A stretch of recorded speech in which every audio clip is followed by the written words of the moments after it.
welcome to Brewers Anonymous Monthly. This is the online video recap of our monthly meeting for the Brewers Anonymous Homebrew Club in Orlando, Florida. I am Matt, current vice president of the club and part of the governing board, along with Mike, Kenny, Trevor, and JJ. So we'll start as we always do with the club motto, and that is strength through unity, unity through Zymergy. I want to take a minute to thank our sponsors, Ivanhoe Park Lager House, Home State Brewing Company, the American Homebrewers Association, and Tactical Brewing. We have a new member that has joined us since the last meeting, and that is Ray Badillo. Ray came to the, what was the meeting before this? August. That's what comes before September. Usually he came to the August meeting to check us out. Apparently we didn't scare him away because he signed up between then and this meeting, and he attended this meeting, his first official meeting. Or I guess it's, both first official meeting as an official member. So thank you, Ray. We're happy to have you. He's joined Discord. If you're on our Discord server, you've probably seen him. He's been quite active since joining. So if you haven't, though, check it out and welcome Ray to the club. We have 2 more club challenges left for the year. Our next challenge is going to be judged at the October meeting. That is Mead and Cider. We haven't opened the registration yet, so we don't know how many entries we're going to have. If we have enough in each category, meaning Mead and then Cider being the second category, we'll award 2 winners. We don't know yet. If we have the amount to do that, we will. If not, then we'll just go with one, much like the circuit handles Mead and Cider Best of Show. Anyway, so that's not going to be too new to anybody if we do that. But hopefully we have enough entries that we can do 2 winners. We won't know till October, and then we'll report it on this recap. Then we have our December challenge. That's high ABV beers. Beers must be 8% ABV or higher, any BJCP style, where the range goes beyond 7.9. I just read exactly what was on the screen. You probably read along with me. So that will wrap up the year. And after that, we should have, I think, yes, because Best Florida Beer will have been judged and released, and that's the last circuit. So this will be, not only will we know who the Club of the Year is, we'll know who the Brewer of the Year is for our club after that December judging. So keep an eye out for that in the next report, or better yet, come to the December meeting and find out who won. The Fantasy Brew-Off, the draft has been completed, and the beers will be due on the November meeting, which is November 14th. So as of this recording, it is early October. I'd say probably want to start getting your recipes together and start brewing soon, depending on what you have. I'm not sure. I know what we have. We're actually probably a younger brew is better, but depending on the style you're planning to do and what your selections are, I might want to start looking at the calendar at the very least and see where you want to start. And that's going to be a fun competition. We're going to talk a lot about that after the November meeting. So not the next recap video, but the recap video after that, we'll have known what the beers were, who won, and what the end results were from these drafts, which is the most interesting part. As far as competition updates go, we have some medals to report, and then we have just a couple more things in this tail end of the season, so let's get into that. It'll make more sense as we go through each slide.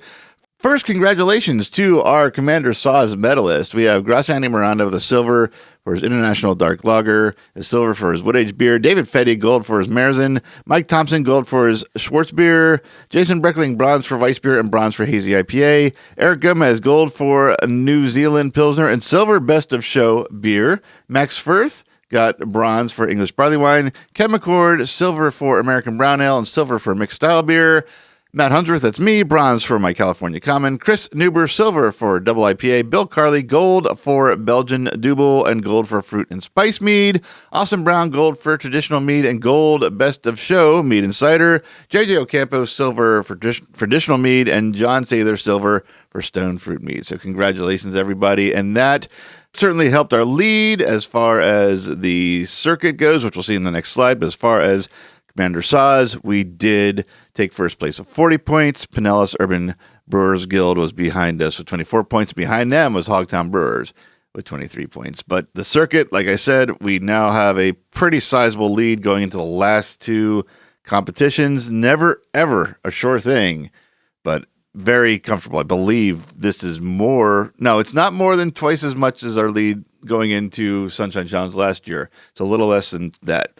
So we had about half the points plus a couple more going into Sunshine Challenge, and we did really well in Sunshine Challenge, and then did really well in Best Florida Beer, and hopefully we'll do the same, but we have a little more leeway this year, so it's a little more comfortable, but like I said, never a sure thing.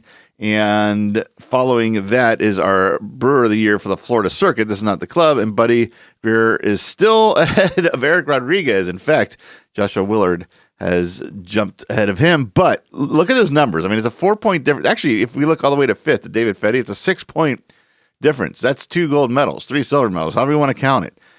It's still anybody's game, so good luck to everybody that's in the lead. This is one of the more exciting seasons as far as the Brewer of the Year goes. There's no clear runaway winner, regardless of the fact that I think Buddy has led since the beginning, but there's always been someone on his tail, and with just 6 points between first and fifth, it's anyone's game. Going to be a really fun last 2 competitions in this circuit.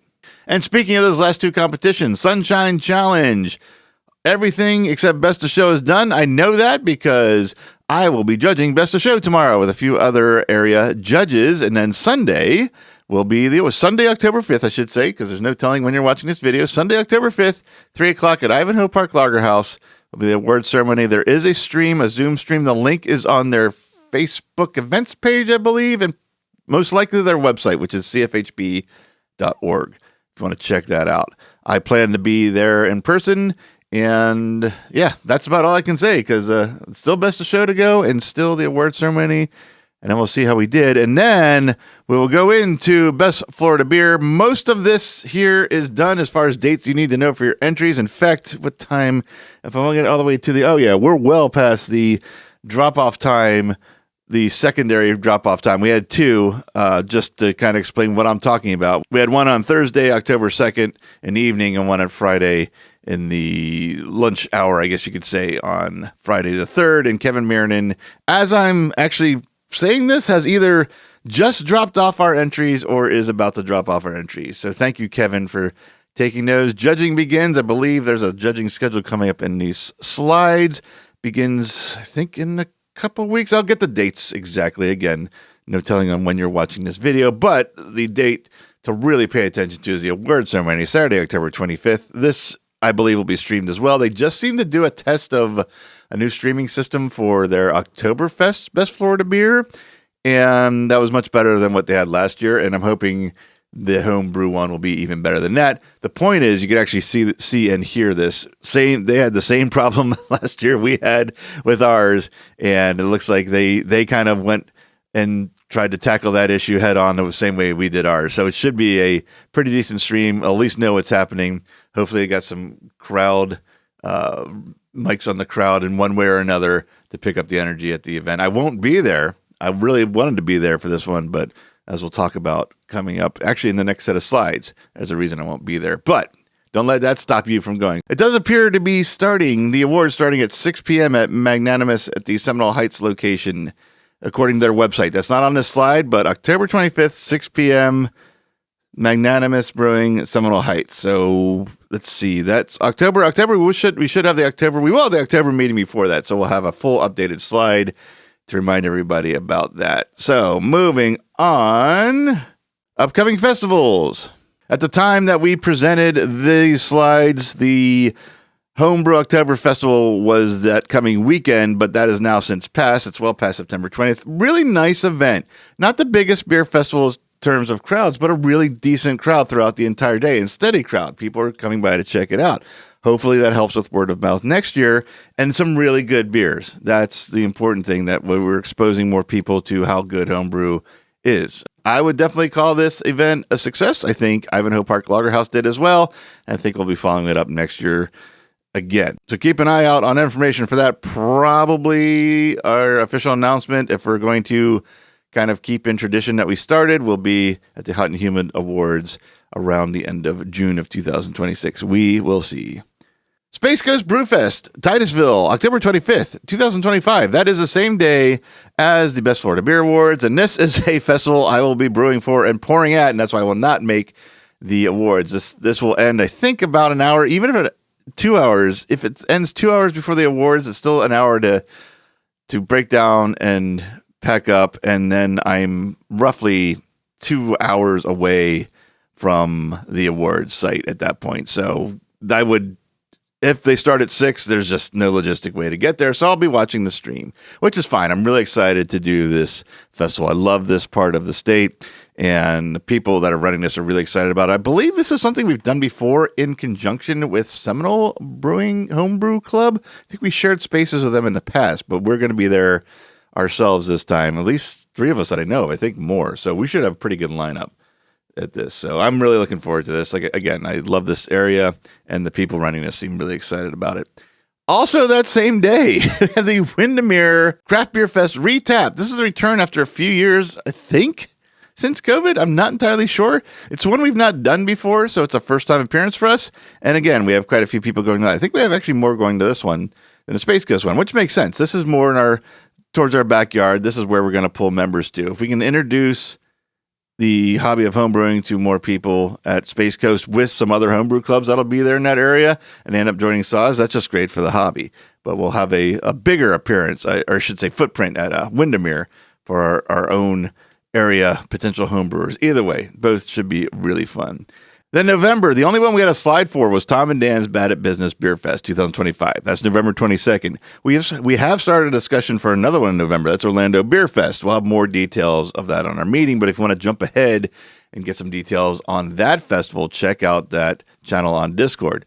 Tom and Dan's, well, we're going to be at both. Tom and Dan's, that's a free beer fest for the attendees, and the pour window is pretty short. It's usually only 2 hours. Setup time is pretty quick. Breakdown's a little slower because it's a block festival that continues after pouring, but it's not a madhouse. It's not elbow to elbow people. You can get your whatever you need to pack up and to your car or truck or whatever vehicle you have fairly easy. And so it's not a real long time commitment, and it's a free event, so no need to get free wristbands for us to enjoy the rest of the festivities that happen. We're already there, so it's always fun. We were a huge hit last year. One of my favorite pictures from all the festivals last year was when Dan Morrison climbed a tree and took a picture to get how long our line was. It was across the front sidewalk that our tent was at, then the street, then the next sidewalk, then the parking lot behind that. There was people all the way to the back of that parking lot for our tent, and hopefully we can duplicate that to some extent again. BJCP training and updates. No real content updates on the training. However, if you're subscribed to our channel, you probably noticed that new videos appear to be coming up. Those aren't new videos. Those are corrected and upscaled videos of our training that's already online. I've gone through and done much larger screen captures of the slides, re-rendered the video into a much higher resolution, and corrected some of the slides that with mistakes I found as I was going along. So that's not new content. It's just re-uploaded content. And in YouTube, as far as I've found, and I'm not a YouTuber by any means, I'm more than twice the age of what you would consider a YouTuber, I think, at this point in my life. I didn't see I could just replace a video for an existing post with a new post. So if you're seeing those, that's what that is. And you're going to see more. I did them for all of them so that they're all the same scale, all nice and clear, corrections made. There's probably some corrections I missed. I'm positive there's some corrections I missed, but at least it's on its way to being completely corrected. But as far as training, there's always judging opportunities. Now, I say that, and the first slide I pull up, this one is completely done except for Best of Show, which is, again, tomorrow as of this recording. Hopefully this is posted before tomorrow, but that's not the only one. There is Best Florida Beer. This has actually been extended. They only had 3 days of judging, which seemed insane for 400 entries, and apparently they agreed because they've actually extended this.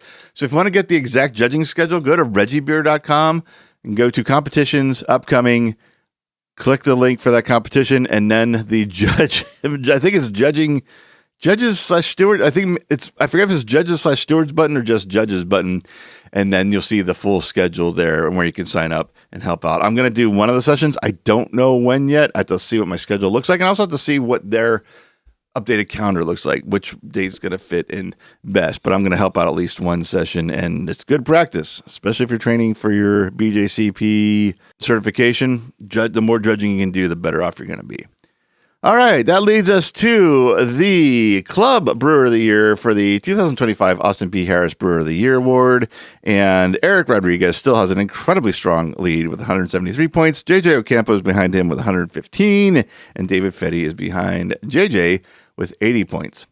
And a quick glance at the remaining schedule. We pretty much covered all of this, if not all of this. Not a whole lot left in terms of competitions. We have the award ceremony coming for Sunshine Challenge, and then judging will begin for Best Florida Beer, and that's a wrap for the season. And festivals are just ramping up again for the second half of the season, and we know of a few of them so far, and one or two more down the pike will probably be discussed in the next meeting. So, of course, there's our merch store. If you want to check that out, there's the QR code there, and there is a link to merch or store on our website. I forget what the exact wording is, so if that's not working, go to brewersanonymous.org and find the merch or store link, and it'll lead you right to the page you're looking at here. All right, that's it. So thank you for joining me in this video. Our next meeting is October 17th. That's at Ivanhoe Park Lager House.